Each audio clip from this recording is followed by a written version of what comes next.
Episode number 68 of BlackMenCarpool. I'm your host, Black Wax, and I got my driver in the cabin today. Zay, what did you say, Brother Zay? What's good, man? What's good? Oh, man, it's all good. It's a beautiful day in the neighborhood. The sun is out. You never know what kind of weather you're going to get here in Texas. Nope, and it's probably dropped 30 degrees tonight. No doubt, no doubt. So, how's your week been? Man, week has been, it's funny.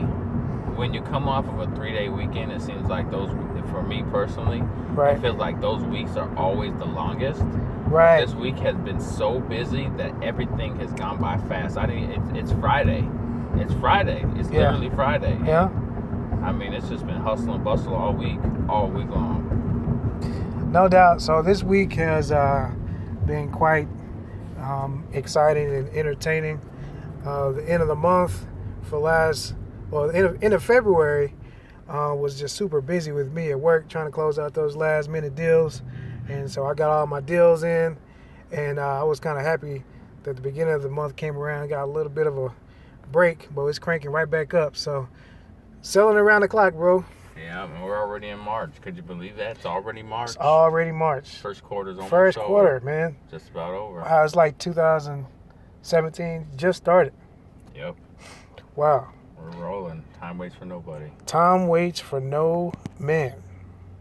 Speaking of a man, did you hear about this transgender teenager who won a championship in wrestling? I sure did.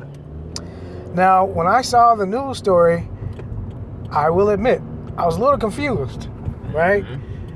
I had to read it and put it together because it just didn't compute all the way. Yeah. So there's a transgender boy who wins the girls wrestling championship in Texas.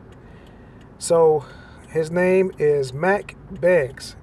He was born a female, and since he was born a female, the Wrestling Association, or UIL, will only allow him to wrestle girls. Mm-hmm. Now, he looks like a boy. Mm-hmm. Actually, he kind of looks a little androgynous, but it's quite controversial because he really should be wrestling boys. As a matter of fact, he said he would rather wrestle boys, and there are people that obviously support that, but according to the rules, he can only wrestle girls. And it's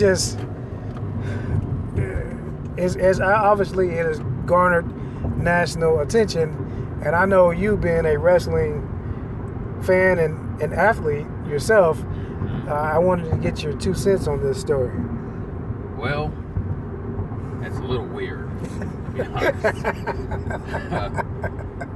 So, in my opinion, if he's taking hormones to be a boy, Right. I don't know what all that entails, but usually when you pump hormones into the body, Right. you get stronger. Right. And so that's the same thing with testosterone. Right. I don't know how, and again, don't quote me on this, but if he's taking hormone pills, his body's changing, and if it's changing in a male sense, then he's getting stronger. So obviously, if taking hormone pills makes him stronger, then it's not fair for the individual who wrestled as a woman. So yeah, I believe if he wanted to wrestle and he wants to be a boy, then put him against boys, because I tell you what, I'm not sure if he would have won state at that point, because it's day and night when it comes to wrestling girls and boys, for sure, because men are just naturally stronger than women.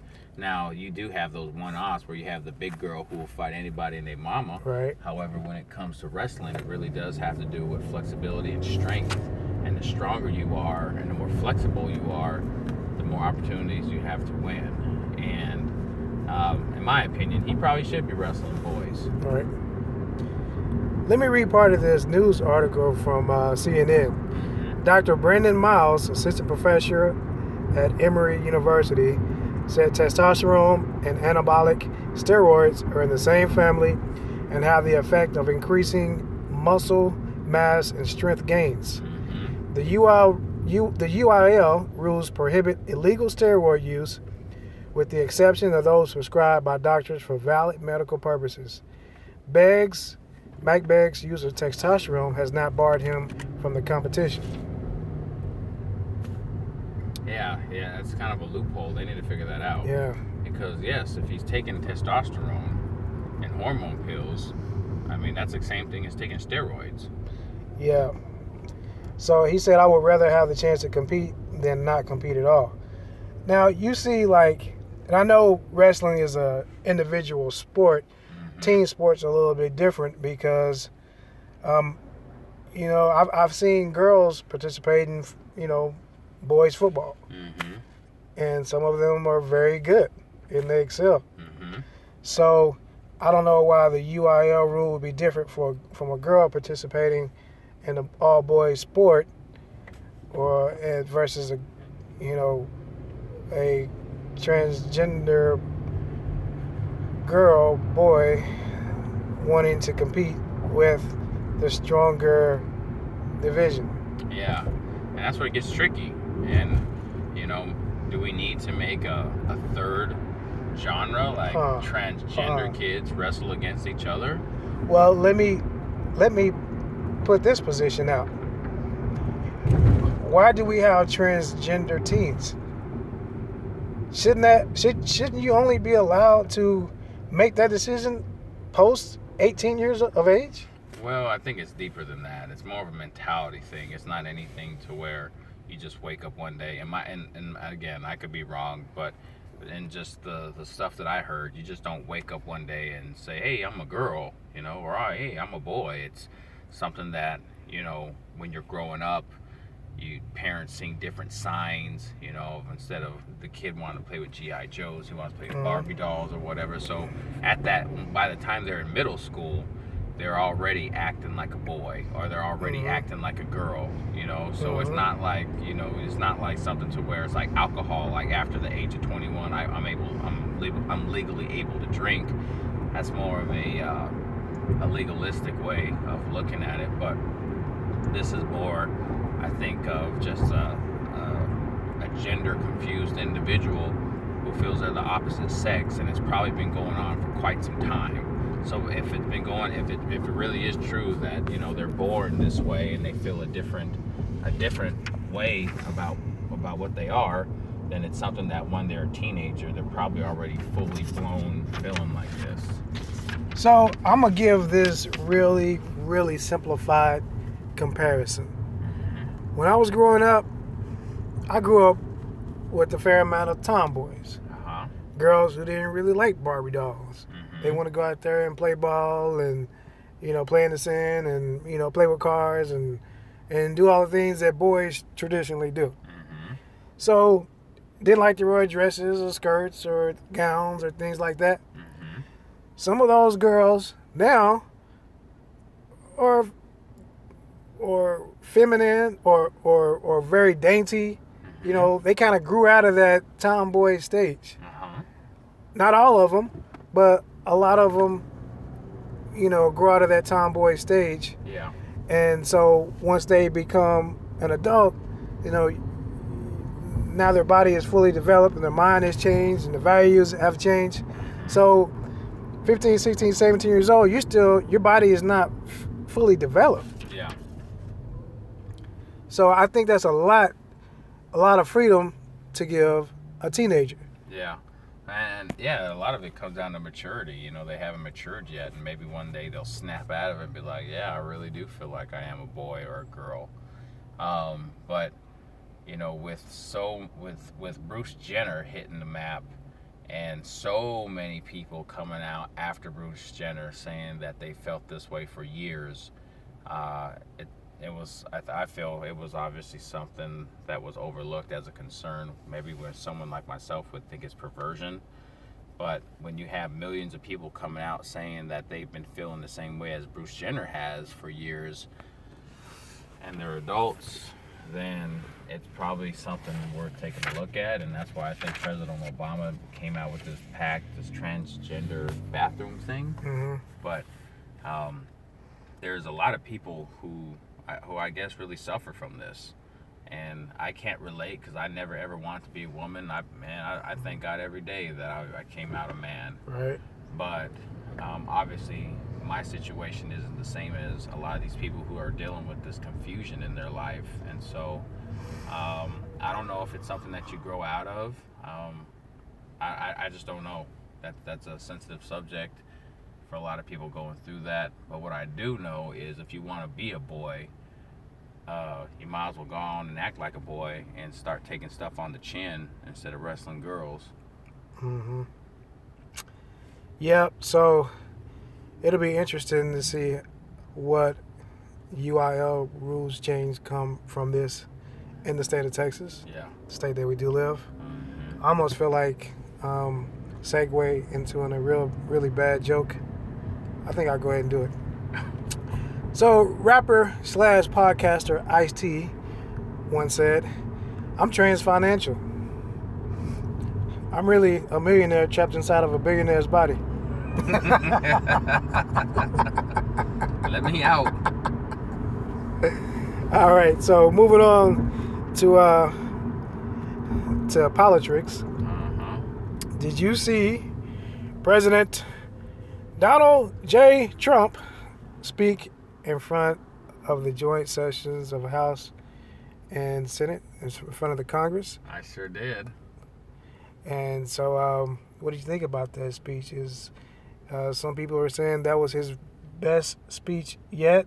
Some people say he went in as Donald J. Trump and came out as President Trump. Whether you agree with him or not, some say that, he stuck to the script, stayed on message, and, showed that he could, be somewhat human. Mm-hmm. Yeah, and I mean, it was an okay speech. Okay. And so he did stay on script. He didn't lose his composure. Right. And that's what, most of America expects in the president. Right. The message was not clear, and it certainly, in my opinion, wasn't concise, but the way it was delivered is more presidential-like. Right. And like how we've seen in the past that we're used to. Right. But a lot of the stuff that he's talking about is just not realistic. But, however, if we're just talking about on a speeching tip, then yes, that's probably his best speech as of yet. He wasn't boastful. He addressed some issues that we're having in the United States, and as the president of the United States, you want to make sure that you have some type of action plan that you could talk to in regards to a lot of these disconnects that we're having. And so therefore, he did a good job of that. But, whether or not he does what he's saying, that's where most politicians fall short. And I don't feel he's any different. Well, I'll tell you what I liked and what I didn't like about it. So he seemed to, just by taking him at face value, like he wanted to put some of the pettiness to bed and move forward in a positive direction, really bring the country together, bring both parties together and start working towards some real policy. That's what I got from it. Anytime a president or anyone talks about jobs, I'm generally in favor of that, whether you're Republican or Democrat. I think that's a good message to preach. We need more jobs and try to contain the jobs that we have here. It's always better if we can have more companies stay within the U.S. But I have a more global view. I don't really have. I believe in globalization. If a company needs to leave the U.S. because it makes them more competitively advantaged, I personally don't have a problem with that, as long as you bring that revenue back to the U.S.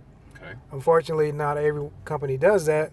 They leave it overseas where there's not tax, and so that's an advantage, a disadvantage that we don't always get to take advantage of. But the government has always, they've had these repatriation initiatives to bring some of that money back and tax it at a lower rate. I do not like when he always refers to black and brown people as like pawns. Like, we ain't all broke and poor and suffering. It's more white people on food stamps than anyone else. Really? Yes. Wow. Yes. And I can go get you the statistics on that. Interesting. Exactly. So that message needs to be clear. Yes, I mean there's a lot of violence in some of the inner cities. There's a lack of opportunity in some of the inner cities, but I did like the fact that he spoke highly of Black History Month, again, the last day of Black History. So that's good. But, you cannot look at the majority of Black and brown people like we're all in the gutter. The majority of us is 40 million Black people in America, and most of us, have jobs, go to school, and take care of our families, go to our places of worship, and, vote, pay taxes, and, try to live out the American dream. So the percentages of us, you can't group us all in together as a people who don't have any hope or opportunity. Yeah. We are minorities, brown people as well, but don't look at us as if we're just, we're all poor and broke and destitute. Yeah. That's the word. Don't look at us like we're all destitute. Yeah, and I just think that's his reality. When he talks about Chicago, he doesn't talk about all the mixed crime out there. I mean, there's a lot of Hispanic crime out in Chicago. Right. But when he talks about Chicago, he's talking about gangs. Mm-hmm. And I think in his mind he's talking about Black gangs. Yeah. Well, it's really a conglomerate of different gangs You out there. You got the Latin Kings out there. Yeah, you got Latin Kings. I mean, you got probably some Aryan Nation cats out there. Yeah. I mean, everything is diverse now. It's just not one gang ruling it all. However, what he doesn't understand is the reason probably why all these gangs formed is the fight over real estate in Chicago. Right. And they want to knock it down, and these are people's homes that they're trying to protect. So, I think it's another one of those things where it's a very complex dynamic. When you start talking about crime in Chicago, it's very complex, and it's just as complex as healthcare. Exactly. When he came out and just said, "Who knew that healthcare was so complicated?" Well, yeah, but you were talking about repealing Obamacare. But when you do that, you're finna cost the nation billions of dollars if you just oppose it or repeal it. And so, once you actually, it's one thing to go out there and say, man, if I was the quarterback of this team, I would be throwing touchdowns left and right. Mm-hmm. Y'all wouldn't know what hit you. Right. But then when you get in there, it's like, dang, I never knew the playbook could be so complicated. Exactly. And so that's what a lot of what he does. He sells a lot of wolf tickets, Yep. and he thinks that he can get in there and just, by the wave of a wand, be able to get things done. It's very different when you have your own business and you could go ahead and sign off on money to be put in somewhere and get the construction job going or whatever Right. you need to do to get that handled. But it's quite different when you're in a democracy and you have to be more of a people person. Mm-hmm. And you have to be able to sway opinions and influence and Mm-hmm. not get mad. Because right now he's not going to be able to get a lot of his initiatives done because, for one, half of his party doesn't like him. Mm-hmm. But for two, it's going to cost a lot of money to do some of this stuff. And he just can't sign off on a lot of these things and get it done like how he wants to when he was a private business owner. Exactly. So another thing that bothered me was his simplistic answer to combating ISIS. Yeah. I mean, again, it's when he talks about, I know more about ISIS than our own government does. It's like, that's such a dumb statement. It is. Like, you have no idea. You have not a clue. I mean, you're not sitting, now he's sitting around with these generals and everything else, but before that, he didn't know anything. He didn't even like going to security briefings. Yeah. So, again, it's just a lot of just talk and not knowing what it takes to put the work in. Anybody could talk about turning this country around, but what are you going to do how are you going to put this work in? How are you going to do it? And that's what he doesn't understand. Once he steps on the field, he understands how complex and how everything just doesn't work out the way you think it's going to work out. So let me segue slightly into Obamacare, also known as the Affordable Care Act. One thing that really frustrates me from the president on down to all of the Republican senators and congressmen is they never give Obamacare or the Affordable Care Act any credit for the good that it does. It may not be perfect, but it has saved and helped lots and lots of people in this country. That's why you had so many Republicans and Democrats going to these town hall meetings during the Senate recess, going to these town halls and blasting these Republican senators and representatives for trying to repeal and replace Obamacare with no real solution. It's just, they're selling a bunch of wolf tickets, and they never give Obamacare any credit. And I know personally that parts of Obamacare have helped my family as well as thousands, if not millions of other families in this country. And it ain't flawless, but it's complicated. Yeah. It's complicated. And so I would urge our Republicans, give it the credit that it deserves. And respect the people that are still here to testify how it has worked, because if it had not been for Obamacare, a lot of people were saying that they would have died, or their loved one would have died. Yeah.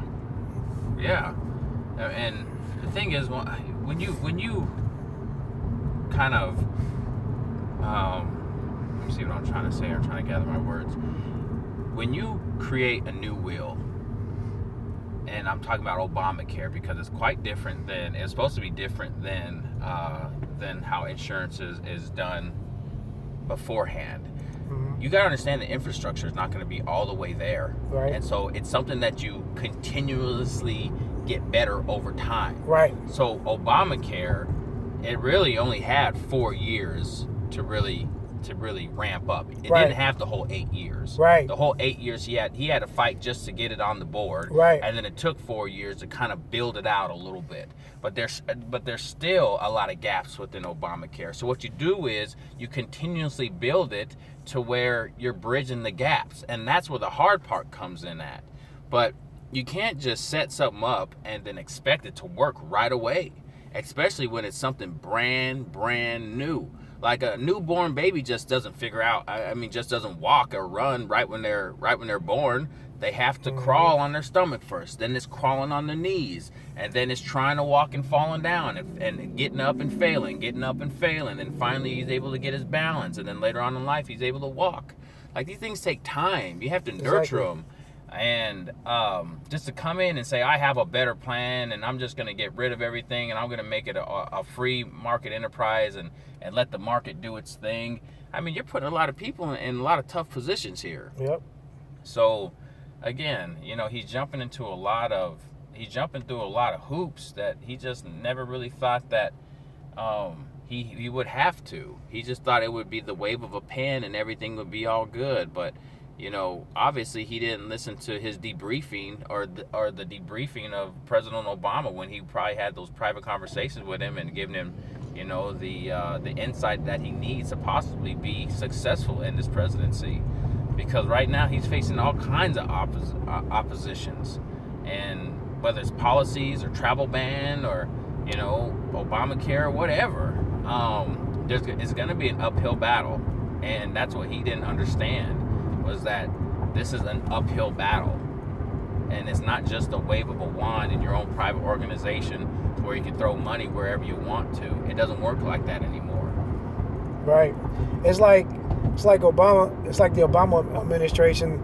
It's like they built the iPhone 3, right?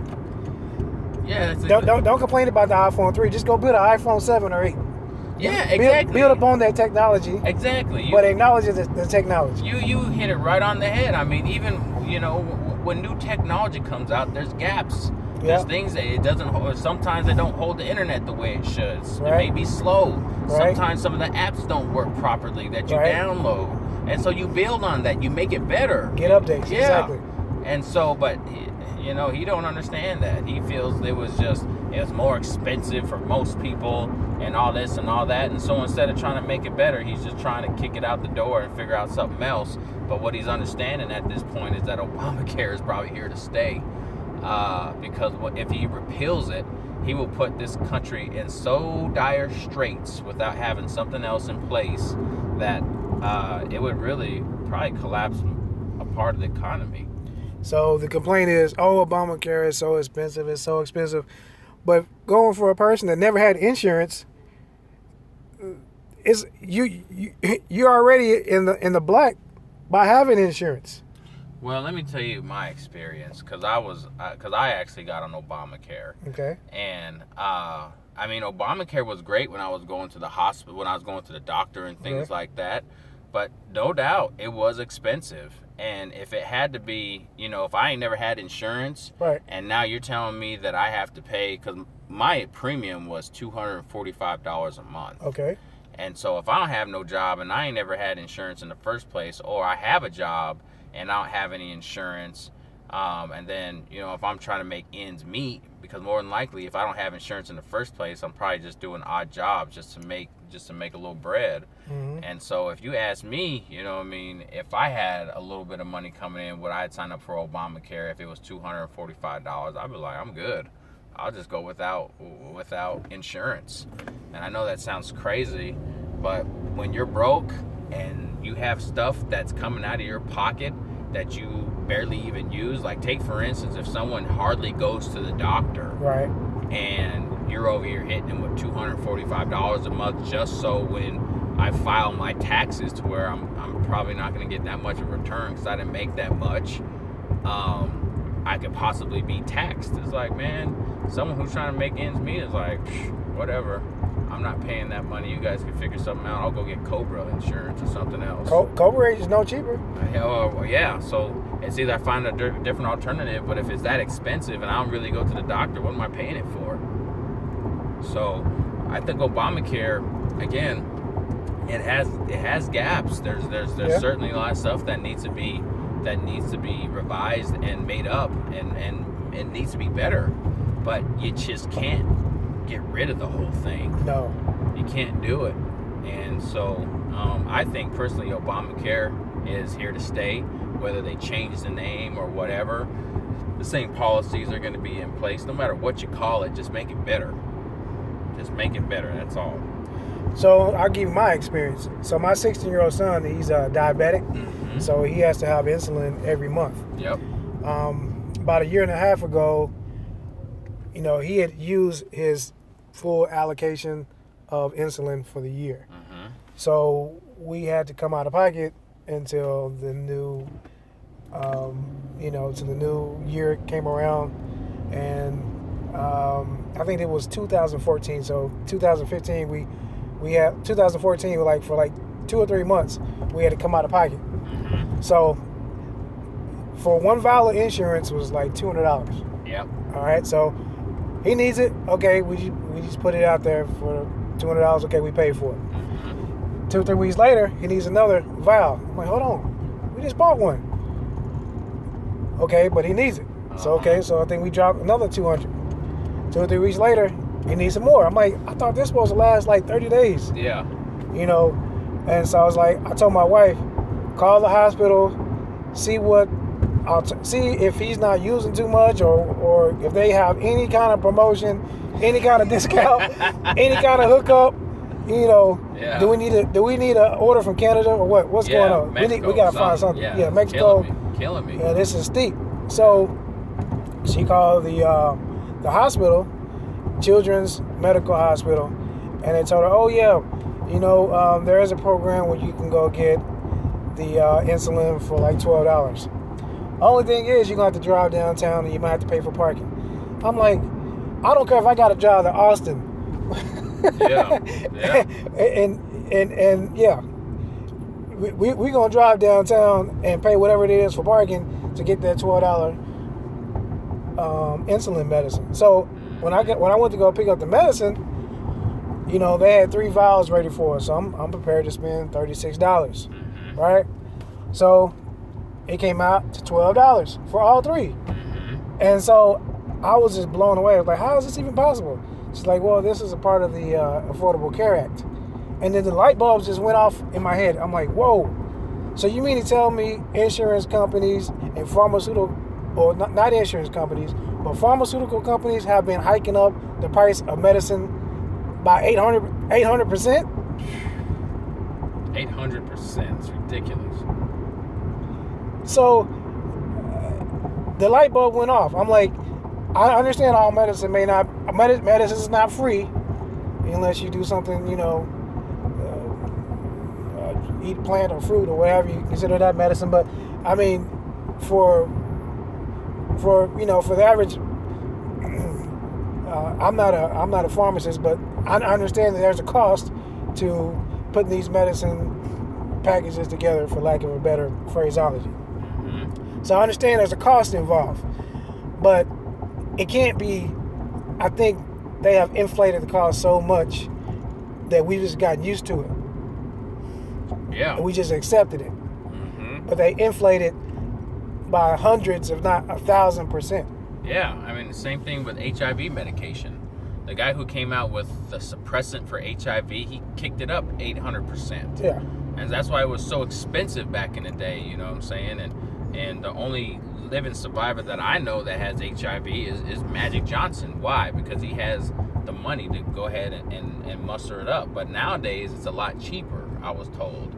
But that's what it is, It's like these people find these different cures or different suppressants for whatever, and then they mark it up 800% to get big money. So, in my opinion, that's wrong. That's terribly wrong, especially when you have I wouldn't say that the United States is in a state of emergency for people who have HIV. However, we have a lot of people in the United States that have HIV, and it's in the millions. Dallas Buyers Club. Jesus.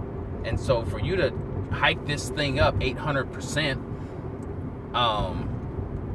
and to make money off it is just crazy.